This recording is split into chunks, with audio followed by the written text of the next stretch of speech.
Thank you for the interest that you've shown in this topic.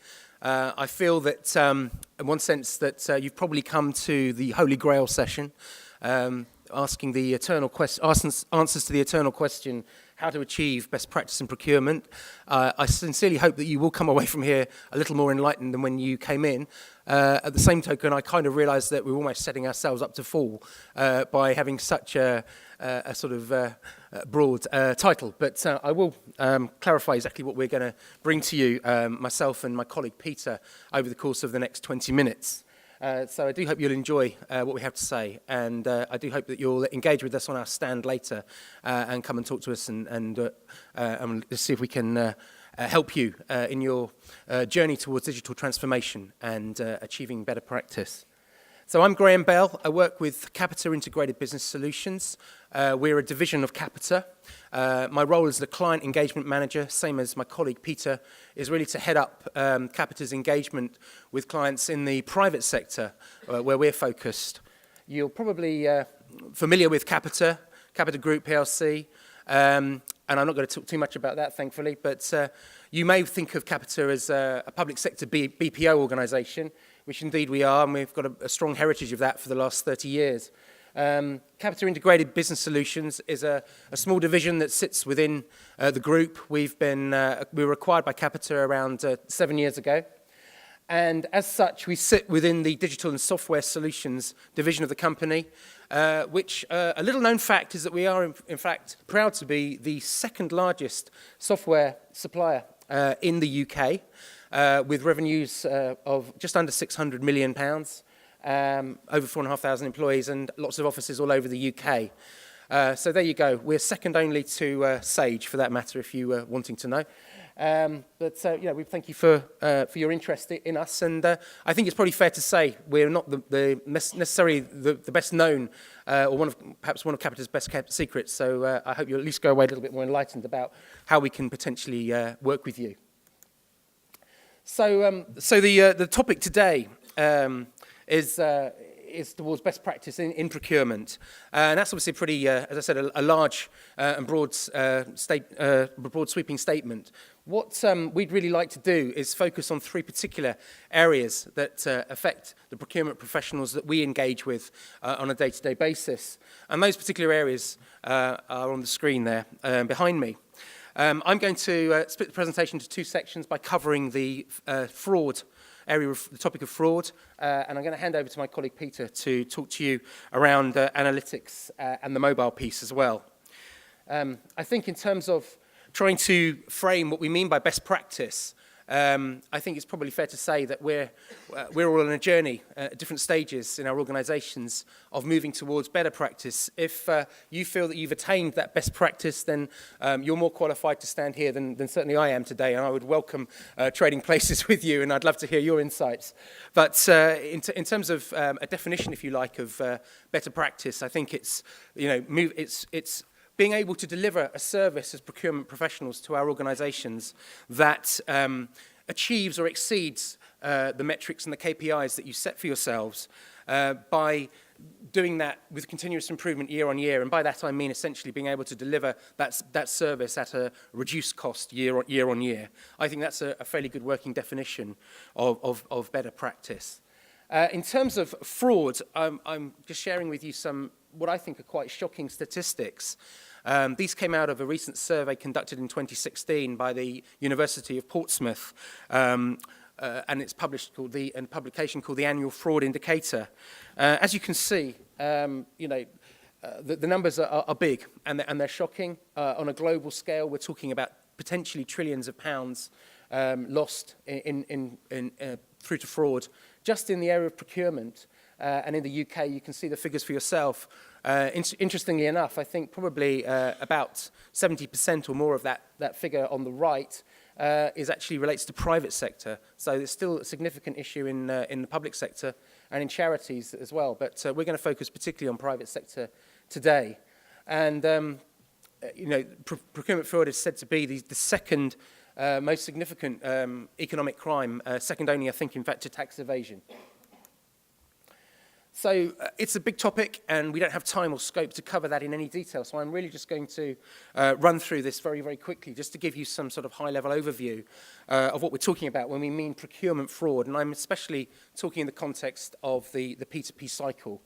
So typical sort of typical issues or types of procurement fraud might include the examples on the screen there.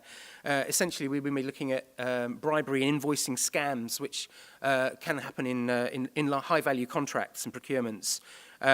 I think the nature of procurement is such that there are a wide range of potential risks and issues that open it up to this kind of fraudulent activity. Because the very nature of what we do is in procurement is we have multiple individuals, often in silos or different parts of the organization, carrying out different functions. So the person who's actually wanting to purchase something is more often than not the person who actually raises the purchase order or a requisition, and they're certainly not likely to be the person that's paying the invoice. So because we have all this separation of function, it's quite possible for things to break down in the process, and it can leave us open to fraud if we don't have the right governance and the right processes in place to protect us, which we're going to talk about shortly. I think also, another issue can just be that we maybe have undisclosed interests of our staff. That they may have an undisclosed interest in a particular supplier that you're dealing with, and so there's a potential vulnerability there. But the points of impact are really very diverse and very broad-ranging, and so there are many issues there. What we do find, though, that's common to all cases of procurement fraud are really these three underlying examples. So lack of visibility, control, and a breakdown in process. And just to give you an example of this, we at Capita were working with one of the UK's largest charities who provide support for elderly people at home. And what they do is one of the things that they provide in terms of physical goods are bed hoists, cranes that effectively lift people out of their beds, and these are essential to the well-being of those people. Now, they're quite expensive capital items that can cost tens of thousands of pounds. But if a client was to ring in and say that their bed hoist was broken, this particular organisation had no checkpoints or balances in place with which to control the spend, because their priority was making sure that they gave care to the beneficiary. Potentially, that left them open then to unscrupulous employees making up false requisitions and actually defrauding the company of over £250,000 simply because they put no limits on spend or control of how purchasing were raised in that instance. So it's a serious problem, and it can affect all our businesses. And so I guess the reason that we're all here today is to ask ourselves the question, well, what can we do to combat fraud more effectively in our organisations, recognising that whether we're a public sector body, whether we're a private sector organisation, a charity, or even a consumer and individual, we can all be affected. So really, the goals that we have and we feel where we can add value as a technology vendor are really in encouraging you to adopt best practices around your compliance, around your procurement processes to make sure that you have robust governance in place and checks and balances. And that we find that our clients have benefited by using technology and upgrading to a P2P system that will enable them to implement the best practice in those processes and to use the technology to put controls in place and provide the audit trails that they need to essentially limit the exposure and risk of fraud. So what I'm going to do now briefly before I hand over to my colleague Peter is just simply talk you through 8 very simple pieces of practical advice and guidelines which we think that if you adopt will help you in terms of your effectiveness of combating fraud within the P2P process. Forgive me, I don't want to teach grandmother to suck eggs, but the first point really I think I want to make there is that the Chartered Institute of Purchasing and Supply have noted that bid rigging and bid splitting activities by suppliers is becoming more prevalent. And I think the issue here is that now we have technology available through e-sourcing portals to effectively make the process of issuing tenders, even for small items, very simple, very efficient, and much more quickly. So this doesn't need to be a time-consuming process. Thanks to technology, it can be speeded up and made much more efficient and quick and simple. Obviously, you need to ensure that your orders are valid. And by using a catalogue-based or style of procurement system, an e-procurement tool, essentially you can help achieve this. You can set up alerts, for example, that might draw your attention to where there may be multiple requisitions or orders raised that may be are close to a particular manager's approval limit, for example. And obviously, using an e-procurement tool such as this can actually reduce the operational cost of purchasing as well. And I think the key issue is if an order isn't raised on the system, then you really need to ask yourself why and do the due diligence on that to ensure that there's no potential fraudulent activity behind it. So I've already made that point, really, and I think just to reassure that every purchase order needs to be logged, authorised and raised through a formal process with requisitions and approvals in place with seniority as appropriate to your organisation. Obviously, from time to time, suppliers do change their contact details, but when those changes happen, you need to make sure that you have appropriate managerial approval for such changes to be in place, that you have a full audit trail of any changes tracked and logged in the system, and ensure that your system can control the access to information so that, for example, confidential information such as suppliers' bank details are not available to people without those who don't need access to them. I think that speaks for itself, really, and I think the use of technology really helps to ensure that a full audit trail is achievable without excess paperwork or being a time-consuming process. And perhaps aside from technology, the culture of your organisation is very important.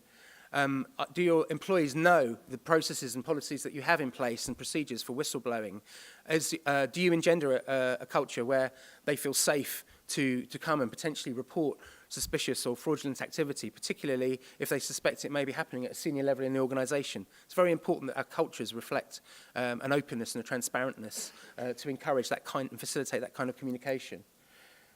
This point I'm not going to dwell on because I'm going to hand over to Peter, who will cover the whole area of metrics and analysis in more detail. But finally, I would encourage you to consider who you partner with and make sure that you choose a vendor, technology vendor, and a services provider who is a leader in the procurement space. Essentially, Deloitte said that over 71% of CPOs feel that they lack the internal resources and skills that they need to deliver a procurement strategy. And that was actually up from 45% in the previous year. So clearly there's a skills gap. And we would encourage you to make good use of today. Come and speak to us and come and speak to vendors who can help you achieve those goals. So finally, before I hand over, I'm just going to share some statistics with you that sort of show the need really for better analysis, for better monitoring and metrics, which Peter's going to cover.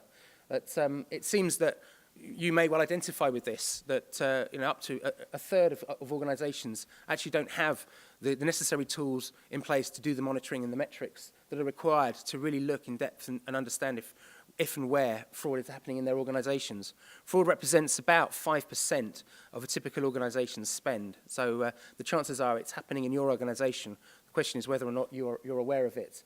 And that was reflected in the results of a recent survey that we undertook. So thank you for your attention. I'm going to hand over now to Peter, who's going to cover the analytics side and mobile in more detail. Thank you. Thank you, Graham. Good morning, everybody.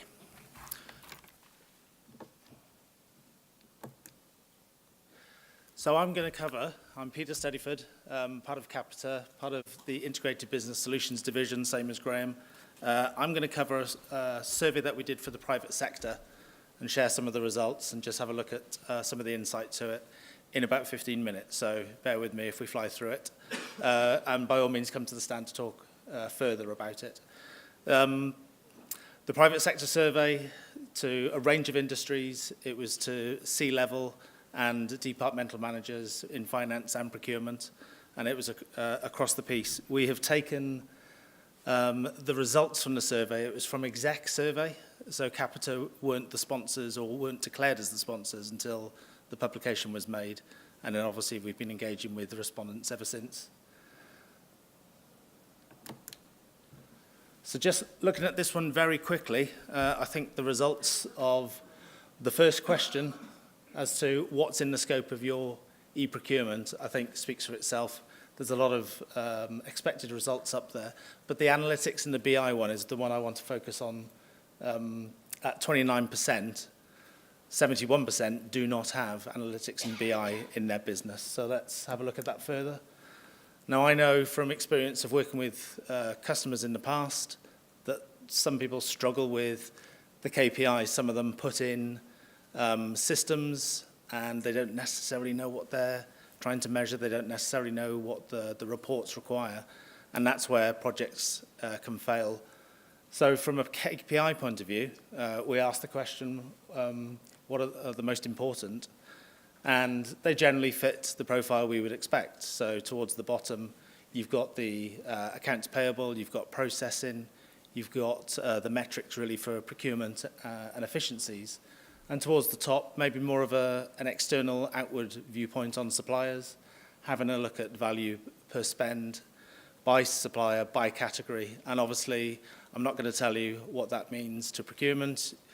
You can analyze, you can look at the supply base, you can look at rationalization opportunities, you can aggregate your spending, you can look at your top 5 or your top 10 and produce account plans and communicate and work with them and maybe negotiate payments. I'm going to move on from that point of view. But suffice to say, a lot of organizations don't do this bit before they choose a business intelligence tool or they look at data warehousing. And this is critical. And a lot of organizations start with the report side and do the data lineage back to what are they looking at and where are they holding the data. Which then does produce a result that I was slightly surprised about, which is what are the biggest procurement challenges. And we don't have the tools and we can't measure effectively across the piece. And then third, just clock it for now, third is we don't have mobile access to the system, and that's one of our big challenges. But the top 2 are absolutely critical here, and there's many reasons why analytics and BI is not put in place, many reasons why reporting doesn't happen. And again, you'll have seen a lot of these, they're quite common. From a data source point of view, your data is normally spread around the organization. Sometimes it's difficult to get a grip on where it is and what it looks like, and even the format. Data quality, the need to data cleanse, deduplicate, having a look at the data, forcing data entry users to actually use a set form and set drop-downs and actually try to cleanse the data in that way. But also then, from a management point of view, looking at where this should go. Does it remain individual? Does it remain departmental? Should it be enterprise-wide? And a lot of the challenges from management point of view, sometimes they're expecting a business case to come up through the organization to justify the project, and sometimes the departments are looking for a bit of guidance. And again, in my experience, I've seen maybe there's a gap between the CFO and the CPO, and there's no one single owner of enterprise reporting. No one necessarily has their name against it, and sometimes it doesn't happen. So I've worked with companies before where they've gone down the data warehousing route. You've got to be very careful.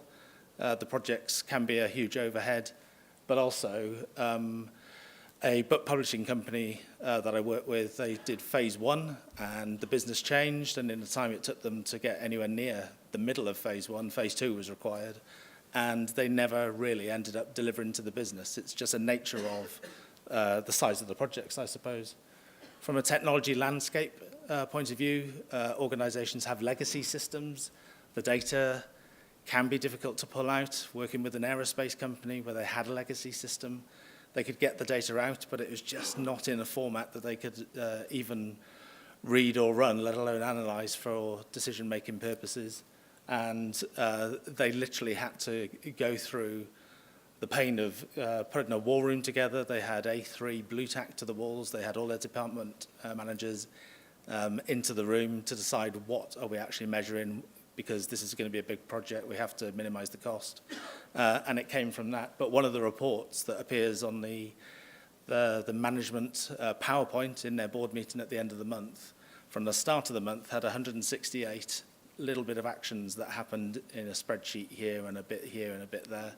And they've just realized that that was prevalent throughout their organization. So the costs are huge.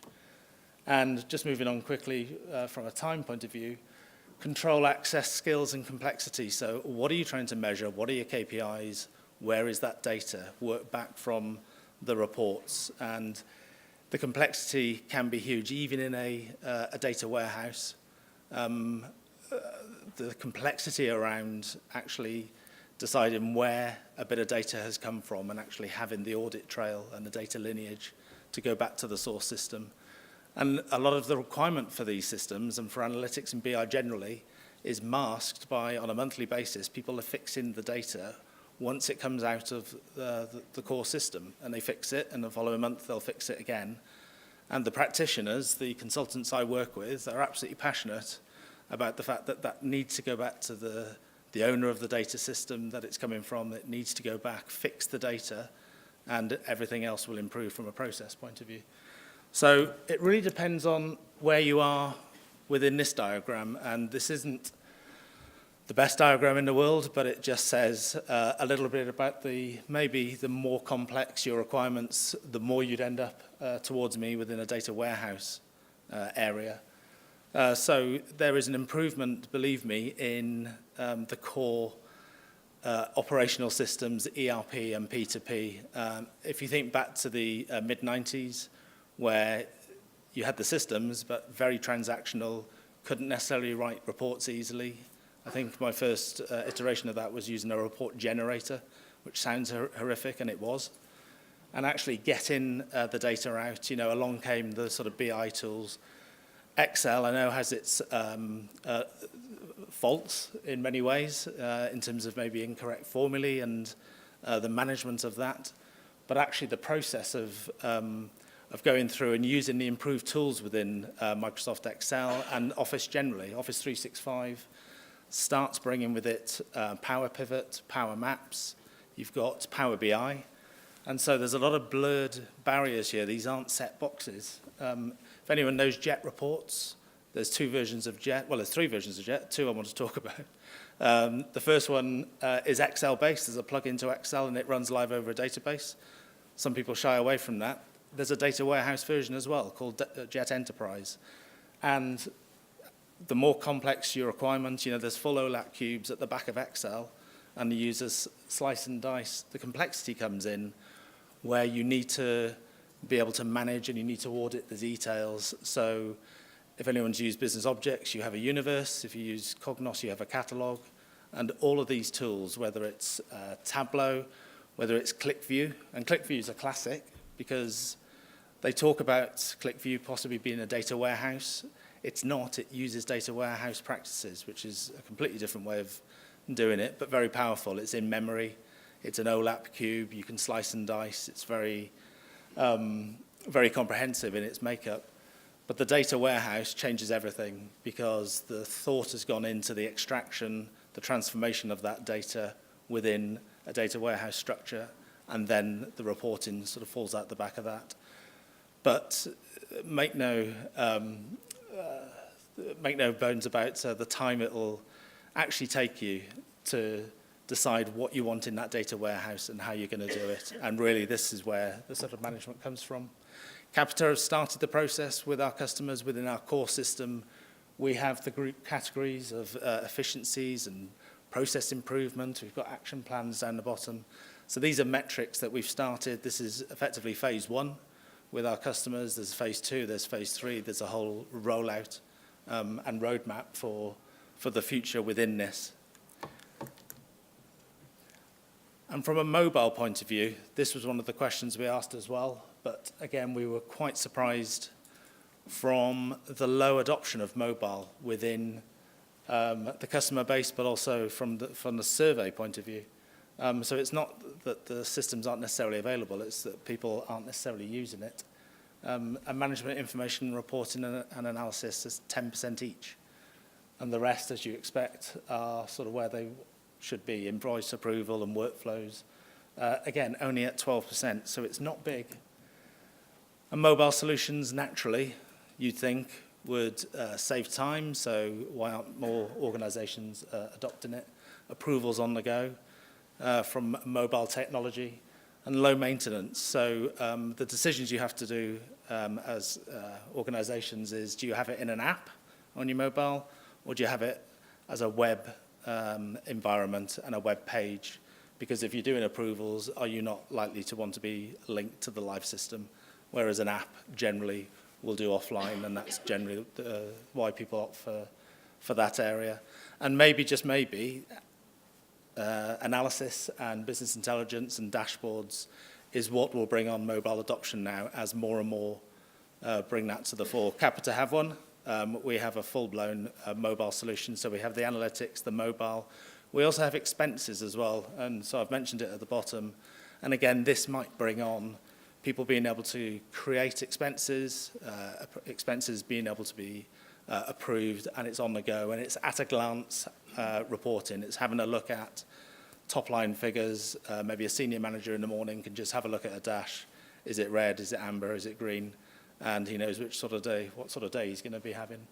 So they're the challenges. The low adoption of analytics was a surprise from the survey, and mobile as well, really, from this point of view. The survey's available, by the way, on our website. You can download it. There's a public sector version as well that came out a couple of months prior to the private sector one. You just have to share your details with that. And downstairs, we've got USBs with the document on. No doubt we'll ask you for your details, and there's paper versions as well, and we'll certainly ask you for your details for that as well. So many ways to get a hold of the report. There's something like 15 questions in there, and they all sort of tell a different story, but we've taken a particular view on it just for the benefit of today. And thank you very much. We're downstairs, we're at the stand all day. We've got our colleague Luke from marketing as well, who can help you with any requirements. And we're just going to finish off with literally a summary video for you.